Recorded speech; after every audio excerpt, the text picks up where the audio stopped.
Con Stefano Fracasso, che è vicepresidente della Commissione regionale affari comunitari, parliamo di fondi europei, un tema che da molto tempo è all'attenzione, soprattutto per la difficoltà di usare in modo efficace e pieno queste risorse. Siamo alla vigilia però di una fase di nuova programmazione.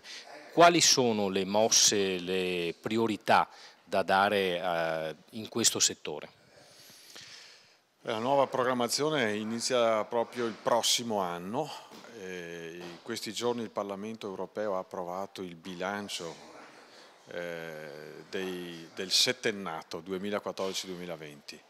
Le priorità sono tre: sviluppo sostenibile, e questo vuol dire investire nell'efficienza energetica e nella mobilità sostenibile; uno sviluppo inclusivo che tenga insieme la società a partire dai più deboli, e uno sviluppo intelligente, cioè che investa di più in ricerca e sviluppo.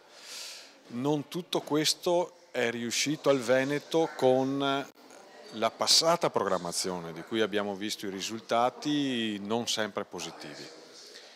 Positivi per esempio per il settore agricolo, ma non positivi per la capacità delle nostre imprese di stare sul mercato mondiale.